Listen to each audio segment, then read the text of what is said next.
اسلام آباد کے ڈی چوک میں زندہ انسانوں پر گولیاں چلائی گئی۔ یہ گولیاں جان لینے کے لیے تھی یا اپنی دفاع میں جان بچانے کے لیے تھی؟ ایک ہی واقعے کی اتنی مختلف اور متضاد کہانیاں سامنے آئی ہیں کہ سچ کو تلاش کرنا بہت مشکل ہو گیا ہے۔ ڈی چوک آپریشن کے حوالے سے سب سے زیادہ اہم موضوع انسانی جانوں کا ضیاع ہے۔ انسانی جان ایک بھی جائے تو ناقابل تلافی نقصان ہے، اور یہاں بدقسمتی سے دونوں طرف سے انسانی جانوں کے نقصان کے دعوے موجود ہیں۔ پی ٹی آئی کا دعویٰ ہے کہ ان کے سینکڑوں ورکر ہلاک ہوئے ہیں، جبکہ دوسری طرف رینجرز کے جاں بحق ہونے کی خبریں بھی ملتی ہیں۔ رینجرز مرتے ہیں یا عوام مارے جاتے ہیں، اپنے بازو خود توڑنے والی بات ہے۔ مسلمان کے ہاتھوں مسلمان ہی مر رہا ہے۔ ہمدردی کس کے ساتھ کی جائے؟ ایک طرف اگر حکومت کو دیکھا جائے تو ان کا مقصد اپنے حریفوں کو ہر حال میں پست کرنا ہے، بھلے ہی اس کے لیے عام شہریوں کی زندگی اجیرن بنا دی جائیں، راستے سڑکیں بند کر دی جائیں، ہوٹل، دکانیں، اسکول، کالجز سب بند کر دیا جائے، یہاں تک کہ انٹرنیٹ بھی بند کر دیا جائے۔ پھر بھی حکومت کے خلاف نکلنے والا ہجوم پیچھے نہ ہٹے یا قابو نہ آئے تو صرف آنسو گیس یا ربڑ کی گولیاں ہی نہیں، بندوق کی گولیوں سے بھی وار کیا جا سکتا ہے۔ یقیناً اس ظالمانہ اور جارحانہ اقدام کی تائید کوئی بھی نہیں کر سکتا۔ دوسری طرف بھی سمجھ میں نہیں آتا کس انقلاب کی جنگ لڑی گئی جس کا ایندھن اس تحریک کی فرنٹ رو کے بجائے عام عوام اور خاص طور پر ایک بار پھر پختون عوام کو بننا پڑا۔ اسی سے کچھ دن پہلے پاڑا چنار کے اندر 100 سے زیادہ لوگوں کے خون سے ہولی کھیلی گئی۔ کیوں؟ شیعہ سنی فساد کا تنازع۔ بجائے اس اندوناک واقعے کی مکمل تحقیق کرنے، ملک کے اندر ہی حکومت اور پارٹیاں مزید جانوں کو جنگ کا ایندھن بنانے لگی، اور 70 سال سے جاری روایت بھی برقرار رہی کہ ایک بار پھر پختون کارڈ استعمال کیا گیا۔ پختونوں کو بے وقوف بنانے کے لیے انہی پرانے نعروں سے ورغلایا گیا کہ پختون غیرت مند قوم ہے، مرتی ہے یا مارتی ہے، ہتھیار اٹھاؤ، جاؤ لڑو اور مرو، کیونکہ پختون ڈرتا نہیں۔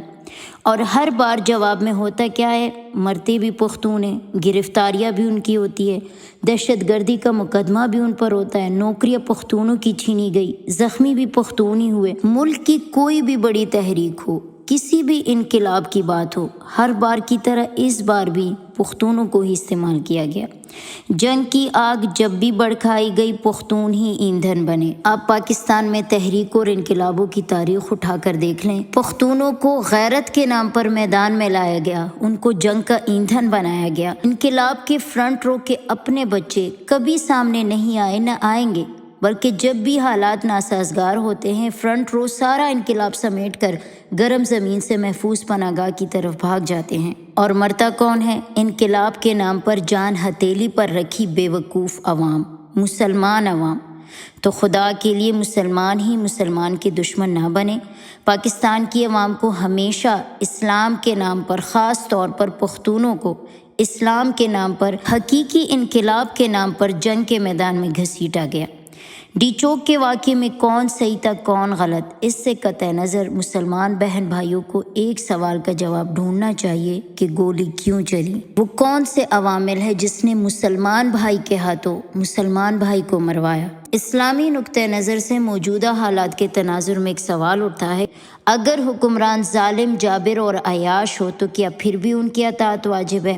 حکمران کی اطاعت کے بارے میں نبی صلی اللہ علیہ وآلہ وسلم نے چند باتیں بڑی وضاحت کے ساتھ بیان فرما دی ہیں، اور یہ باتیں کوئی من گھڑت یا ضعیف احادیث میں نہیں بلکہ صحیح احادیث اس پر موجود ہے۔ لیکن ہمارے پاکستان میں مسلمانوں کی اکثریت کم علمی کی وجہ سے یہ سمجھتی ہے کہ حاکم وقت کی اطاعت اور فرما برداری والی تمام آیات اور احادیث صرف پہلے گزر جانے والے خلفاء اور امراء کے لیے ہی تھی، اور موجودہ وقت میں جو مسلمانوں کے حاکم ہیں، چونکہ وہ جمہوری ہے اور جمہوریت کفر ہے، اس لیے ان کی اطاعت واجب نہیں، جبکہ ان کا اطلاق ہر موجودہ وقت کے مسلمان حکمران پر ہوتا ہے۔ صحیح سند کے ساتھ صحیح مسلم کی حدیث ہے، اسکرین پر آپ اس کی تصویر بھی دیکھ سکتے ہیں۔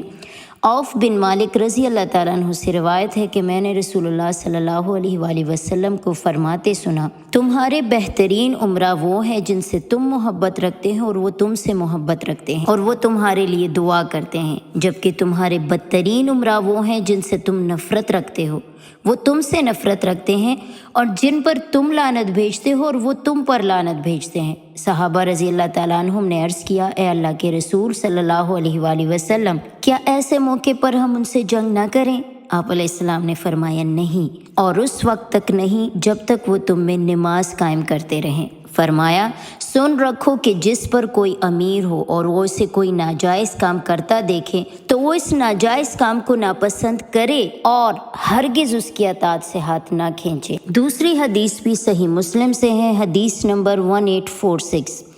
ایک مرتبہ سلمہ بن یزید الجعفی رضی اللہ تعالیٰ عنہ نے آپ سے پوچھا، اے نبی صلی اللہ علیہ وآلہ وسلم، اگر کہیں ایسے لوگ ہمارے حکمران بن جائے جو اپنے حقوق تو ہم سے لے لے مگر ہمارے حقوق رو کے رکھے تو ان کے معاملے میں آپ ہمیں کیا حکم دیتے ہیں؟ نبی علیہ الصلوۃ والسلام نے فرمایا، ان کے احکام کو سننا اور ان کی اطاعت کرنا، کیونکہ ان کے گناہ کا بوجھ ان پر اور تمہارے گناہ کا بوجھ تم پر ہوگا۔ شیخ الاسلام امام ابن تیمیہ رحمہ اللہ منہاج السنہ میں فرماتے ہیں، بے شک نبی صلی اللہ علیہ وآلہ وسلم نے ان حکمرانوں کی اطاعت کا حکم فرمایا ہے جو موجود اور معروف ہیں، کہ جن کے پاس اقتدار ہے، کہ جس کے ذریعے سے وہ لوگوں کے سیاسی امور کی باغ دوڑ سنبھالتے ہیں۔ وہ حکمران مراد نہیں جو گزر چکے ہیں یا موجود نہیں ہیں، اور نہ ہی ان کی جن کا کسی چیز پر اصلاً ہی کوئی اختیار و اقتدار نہیں۔ اور اس کی بڑی مدلل وجہ بیان فرماتے ہیں کہ اگرچہ حکمران ظلم کر رہے ہوں تب بھی ان کے خلاف تلوار نہیں اٹھانی چاہیے، قتال اور بغاوت نہیں پیدا کرنی چاہیے، کیونکہ قتال و بغاوت سے پیدا ہونے والا فتنہ ان کے ظلم کے فتنے سے کہیں زیادہ بڑا ہو سکتا ہے۔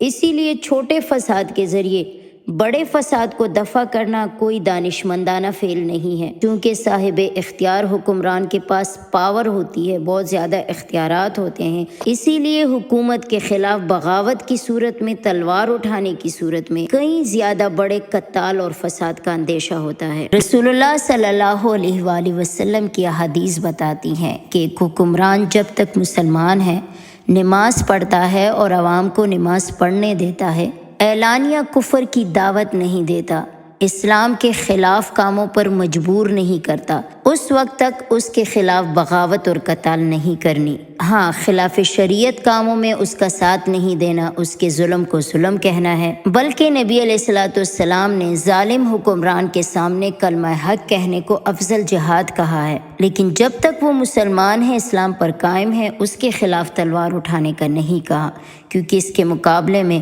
اس کے ظلم سے بہت بڑے فساد پیدا ہونے کا اندیشہ ہے۔ اسی لیے ہر مسلمان کو، خواہ وہ پختون ہو یا غیر پختون، یہ بات ضرور سوچنی چاہیے کہ وہ جن تحریکوں اور انقلابوں کا حصہ بن رہا ہے، اسلام اس کی کس حد تک اجازت دیتا ہے، اور کیا اس کی شرکت کسی بہت بڑے فساد کا اندیشہ تو نہیں بن رہی۔ کچھ لوگوں کو یہ باتیں یقیناً کافی ناگوار لگے گی، لیکن یقین جانیے یہ پیارے رسول صلی اللہ علیہ وآلہ وسلم کے ارشادات ہیں جو میں ریفرنس کے ساتھ آپ کو پیش کروں گی۔ آپ علیہ الصلوۃ والسلام نے ایک مرتبہ ابو ذر رضی اللہ تعالیٰ عنہ کو فرمایا، اے ابو ذر، تم ایسے حکمرانوں کے ساتھ کیا معاملہ کرو گے جو مال غنیمت کی تقسیم میں دوسروں کو تم پر ترجیح دیں، یعنی تمہاری حق تلفی کریں گے؟ ابو ذر رضی اللہ تعالیٰ عنہ نے کہا، اس ذات کی قسم جس نے آپ کو حق کے ساتھ بھیجا ہے، میں اپنی تلوار اپنے کندھے پر رکھ کر ان کا مقابلہ کروں گا یہاں تک کہ آپ سے آ ملوں۔ نبی علیہ الصلوۃ والسلام نے فرمایا، کیا میں اس سے بہتر بات کی طرف تمہاری رہنمائی نہ کروں؟ تم ان حالات میں صبر کرنا یہاں تک کہ اسی حال میں مجھ سے آ ملو۔